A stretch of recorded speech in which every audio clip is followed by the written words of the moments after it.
Student now we start our new topic a closer look Cholas.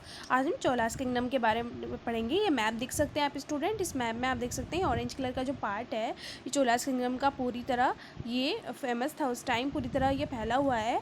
आप देख सकते हैं स्टूडेंट, ये this is the fluctuating frontier. ये इसकी सीमाएं हैं जो इस टाइप से यहाँ पर ये इस टाइप से रेज दी हुई है। यहाँ पर ये सीमाएं हैं यहाँ तक की बाउंड्रीज तक, ये इनकी किंगडम्स थी।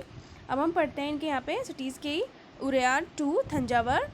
How did Cholas rise to power, Cholas को कैसे पावर मिली। A minor chiefly family known as the Muttaraiyar held power in Kaveri delta. Kaveri delta के पास हुई उनकी जो पावर जानी गई। दीज वर सबॉर्डिनेट, जो उनके अधीन हुए, to the Pallava king of Kanchipuram Vijayalaya who belong to the ancient chiefly family of the Cholas, जो उनकी फैमिली से बिलोंग थे फ्रॉम उरियार से। Capture the delta from the Muttaraiyar in the middle of the 9th century. He build town of Thanjavur, उन सब ने मिलकर एक टाउन बनाया, नगर बनाया Thanjavur, and a temple of goddess Nishumbhasudini there. The successor of विजयला, जो वहाँ के जो सक्सेसर थे विजयला के, कॉन्केड उन्होंने जीता नेबरिंग रीजन्स, पास के पड़ोस के रीजन क्षेत्र। Kingdom grew in size and power. The Pandyan Pallava territories to the south and were made part of this kingdom. Raja first consider the most powerful Chola ruler. उस वक्त के जो चोला रूलर थे सबसे पावरफुल रूलर थे वो जो राजा थे, जो बिकम किंग राजा बने 985 में, and expanded control over the most of the areas, और अपने पूरे एरियाज पर उन्होंने पूरा एक्सपेंडेड पूरा फैला दिया और कंट्रोल किया। ये आल्सो रिकॉग्नाइज द एडमिनिस्ट्रेशन, उन्होंने अपना प्रशासन भी रीऑर्गेनाइज किया। एम्पायर का, एम्पायर मतलब होता है बड़ा साम्राज्य। राजा सन्स राजेंद्र, राजा के सन जो बेटे थे Rajendra first, continue his policies, अपनी योजनाएं, even raided the Ganga valley, Sri Lanka and other countries, उन्होंने अपने कंट्रोल में की। South Asia and developing a navy, और नेवी अपनी डेवलप की फॉर दिस एक्सपीडिशन। एक्सपीडिशन का मतलब होता है स्टूडेंट्स अभियान, यानी अपनी पूरी मिलिट्री टीम बनाई नेवी की। स्प्लेंडेड टेम्पल्स, उन्होंने टेम्पल्स का निर्माण भी करवाया, जैसे स्प्लेंडेड मतलब शानदार, ब्रोंज यानी पीतल, स्कल्पचर यानी मूर्तियाँ। The big temples of Thanjavur and Gangaikonda Cholapuram build by Raja Rajendra के द्वारा ये टेम्पल्स बड़े बड़े बनवाए गए। देख सकते हैं आप स्टूडेंट पिक्चर्स। आर्किटेक्चरल, ये पूरे आर्किटेक्चरल थे, एंड स्कल्पचर मार्वल्स, पूरा उसमें काम हुआ था। आप देख सकते हैं स्टूडेंट किस यहाँ पे पूरा इसमें स्प्लेंडेड वर्क है पूरा। Chola temple often become the nuclear, पूरा नाभि था, नाभि मतलब बीच में, settlement which grew around them. These were centres of craft production, यहाँ पर शिल्प का कार्य भी होता था। Temple were also endowed with the land by rulers, temples की लैंड रूलर्स के द्वारा भी दी जाती थी, as well as by others. The produce of this land were into maintaining all specialist, इनको मेंटेन किया जाता था। वर्क एट द टेम्पल, जो वो टेम्पल में वर्क करते थे, and very often leave near it priest garland, और जो टेम्पल के पास जो लोग रहते थे वो थे प्रीस्ट यानी पुजारी, गार्लैंड मेकर माला बनाने वाले, cook, sweepers, musician, dancer etcetera. In other word temple were not the place of worship, यहाँ सिर्फ पूजा ही नहीं होती थी, देयर वर द हब, ये हब थे इकोनॉमिक, सोशल, कल्चरल लाइफ के भी। Amongst the craft associated with temple, शिल्प कार्य भी जुड़ा हुआ था इन मंदिरों से। The making of bronze images, यहाँ पर पीतल की इमेजेस बनती थी, वाज द मोस्ट डिस्क्रिप्टिव, जो बहुत ज़्यादा विशेष थी। Chola bronze images considered among the finest in the world, और पूरे संसार में चोला इमेज, ब्रॉन्ज इमेजेस पूरी प्रसिद्ध हैं। While most images of the deities, जो और इमेजेस हैं जो डेटीज़ की, sometimes images were made of devotees as well. आप देख सकते हैं यहाँ पे एग्रीकल्चर इरीगेशन यानी कृषि और सिंचाई। Many of the achievement of the Chola were made possible through new development, और यहाँ पर नया डेवलपमेंट भी हुआ, विकास हुआ in agriculture. Look at map two again देखिए। Notice the river Kaveri branches, river Kaveri की ब्रांचेज यानी शाखाएँ देखिए। और फिर सेवरल स्मॉल चैनल्स, ये बहुत सारे चैनल्स में यानी बहुत सारे पानी के उसमें जा रहे हैं, तालाब टाइप में जा रहे हैं। बिफोर एम्पटिंग इन तो बे ऑफ बंगाल गिरने से पहले। दिस चैनल ओवरफ्लू फ्रिक्वेंटली, ये ओवरफ्लू बार बार चलते थे। डिस्पोजिंग फर्टाइल सॉयल, अपने साथ एक उपजाऊ मिट्टी लाते थे किनारों पर। वाटर फ्रॉम द चैनल से वाटर आता था। Also provide the necessary moisture, और नमी भी होती थी कृषि के लिए इससे, particular the cultivation of rice, ताकि चावलों की कृषि हो सके।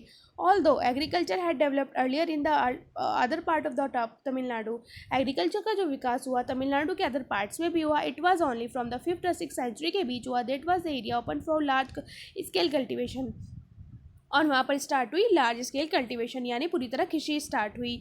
और forest had to be cleared in some regions, forest यहाँ पे कुछ क्षेत्रों में जंगल भी काटे गए। Land had to be levelled in other area, ताकि लेवल हो सके areas. In the delta region, delta यानी यहाँ पे 3 रिवर्स आकर मिल जाती हैं और एक किनारों का निर्माण करती हैं।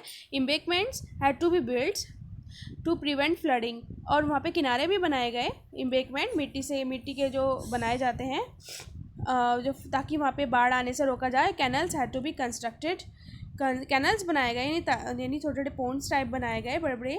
Carry water to the fields, ताकि फील्ड्स में पानी को ले जा सके। In many areas 2 crops were grown in a year, कुछ एरियाज ऐसे थे जहाँ पर 2 क्रॉप साल में उगाई जाती थी। देख सकते हैं आप स्टूडेंट। वाटर अरेंजमेंट, ये 9th सेंचुरी स्लुइस गेट है, तमिलनाडु में बनाया गया है। इट रेगुलर द आउटफ्लो, ताकि वाटर का आउटफ्लो ना हो सके from a tank into channel. Irrigating, ये फील्ड को इरीगेट कर रहे हैं। स्लुइस गेट इज ट्रेडिशनली, ये लकड़ी का बनाया गया है। और मेटल बैरियर यानी बांध बनाया गया है, which is commonly use to control water, ताकि वाटर का लेवल कंट्रोल हो सके। और flow rates in river and canals. In many cases it was necessary to water crops artificially, to water variety of methods were use for irrigation. बहुत सारे इस type के methods variety के सिंचाई के लिए यूज़ किए जाते थे। इन सम एरियाज वेल वर डग, कुछ जगह कुएं भी खोदे जाते थे। In places huge tanks were constructed to collect rain water, बड़े बड़े टैंक्स का यूज़ होता था पानी को इकट्ठा करने के लिए। Remember that irrigation were require planning, और ये पूरा प्लानिंग के साथ होता था। ऑर्गेनाइज लेबर, यहाँ पे मजदूर भी लगते थे। रिसोर्सेज, स्रोत भी होती थी, काफ़ी सारी चीज़ों की नीड होती थी। Maintaining these work and deciding in how to water be shared, कितना पानी किसको शेयर करना है ये पहले डिसाइडेड होता था। Most of the new rulers as well as people living in villages, कुछ नए शासक और लोग जो गाँव में रहते थे, टुक एन एक्टिव इंटरेस्ट, वो भी इन कामों में पूरा इंटरेस्ट लेते थे। इन गतिविधियों में, एक्टिविटीज़ का मतलब होता है गतिविधियाँ। एडमिनिस्ट्रेशन ऑफ द एम्पायर, और सब बड़े बड़े साम्राज्य का जो प्रशासन था, हम पढ़ते हैं इस टॉपिक को। How was the administration organise, प्रशासन को कैसे ऑर्गेनाइज किया जाता था। सेटलमेंट्स ऑफ पीजेंट्स, सेटलमेंट जो लोग किस प्रकार रहते थे। नॉन एज यूर, पीजेंट्स के सेटलमेंट्स को यूर बोला जाता था। और बिकम प्रॉस्पेरियस, बहुत ज़्यादा प्रसिद्ध था। With the spread of irrigation agriculture irrigation फैलाने में। Group of such villages form a large units called Nadu, और इन विलेजों के समूह को नादू बोला जाता था। द विलेज काउंसिल, और विलेज गांव की जो परिषद थी, and the nadu perform several administrative function, कुछ प्रशासनिक कार्य होते थे, इंक्लूडिंग डिस्पेंसिंग जस्टिस, न्याय संबंधी, और कर कलेक्ट कर यानी टैक्स को कलेक्ट करना। Reach peasants of the Vellala, जो वहाँ के रीच पीजेंट्स की नागरिक होते थे, किसान लोग होते थे। Caste exercise consider control over the affairs of nadu, वो कंट्रोल करते थे अफेयर्स नादू के। अंडर द सुपरविजन करते थे उनका central Chola government. The Chola king gave some rich land owners, Chola king ने कुछ अमीर ज़मींदार भी दिए टाइटल्स, उनको टाइटल मिला भुवेन दवल। उसके बाद एज मार्कर्स ऑफ रेस्पेक्ट बनाए गए, रेस्पेक्ट के मार्कर्स बनाए गए। As instructed them with important offices, उनके ऑफिसेज बनाए गए of the state at the centre. तो इसमें चोलास इंस्क्रिप्शन में ये टाइप्स ऑफ लैंड दी गई है। Chola inscription mention several categories of land. Vellanvagai उस लैंड को बोला जाता है। नॉन ब्राह्मण पीजेंट को प्रॉपर्टीज जो दी जाती थी। Brahmadeya, land gifted to Brahmans. Shalabhoga, land for the maintenance of the school, school के लिए दी गई land. Devadana, land gifted to temples. Pallichchhandam, land donated to Jain institutions. We have seen that Brahmins often receive land grants Brahmadaya.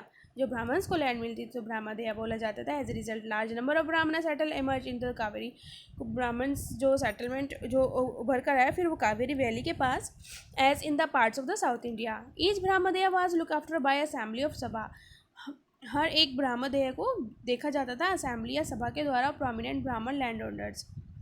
These assemblies work very efficiently. ये assembly सारा अपना work पूरा अच्छे से करती थी। Their decision were recorded in detail. इनका decision जो होता था, इनको जो भी डिसीजन होता था पूरा डिटेल में रिकॉर्ड होता था। इंस्क्रिप्शन शिलालेख बनाए जाते थे ऑफन ऑन द स्टोन या फिर स्टोन पर wall of temples. Association of traders, trader के साथ जो उनका संबंध था जो बोला जाता था वो को नागाराम्स बोला जाता था। आल्सो ओकेजनली परफॉर्म करते थे administrative function in towns. Inscription from Uttaramirror in Chingleput district Tamil Nadu provide details. Tamil Nadu में कुछ ऐसी डिटेल्स मिली हैं। In which sabha was organise, the sabha had a separate committee. Sabha किसे बोलते हैं? एक अलग समुदाय को। To look after irrigation work, जो इरिगेशन वर्क देखती थी, गार्डन्स टेम्पल्स को देखती थी। को आपको बताने name of this eligible to be member of committees. लेकिन आपको ये देखना है आगे जाके टॉपिक में कि इन कमेटी के लिए मेंबर्स को क्या योग्यता चाहिए होती थी। वो return small ticket of palm leaf, वो लिखा होता था पाल्म लीफ के छोटे से टिकट पर। This ticket were put into one pot, ये पोर्ट में रख दिए जाते थे। From which young boy was asked to take out the ticket, young boy से बोला जाता था टिकट निकालने के लिए, one by one for each committee, committee के सारे लोगों से। ये इंस्क्रिप्शन लिखी हुई इस टाइप से होता था।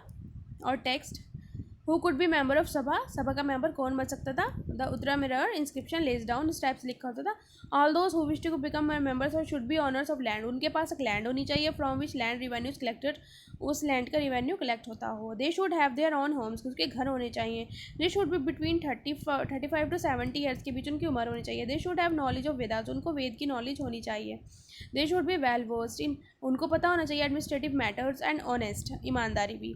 If any one has an member of any committee, यदि वो किसी अन्य सदस्य अन्य कमेटी का समुदाय का सदस्य है, in the last year he can not become a member of another committee, वो दूसरे कमेटी का मेंबर नहीं बन सकता। Anyone who has not submitted his account, यदि किसी ने अपना अकाउंट सबमिट नहीं किया है, और withers relatives can not contest the election, वो इलेक्शन भी कंटेस्ट नहीं कर सकते। तो अब देख सकते हैं स्टूडेंट्स, ये इस टाइप से यहाँ पे इंस्क्रिप्शन पहले लिखी जाती थी। Well students, do your work properly. Thank you so much.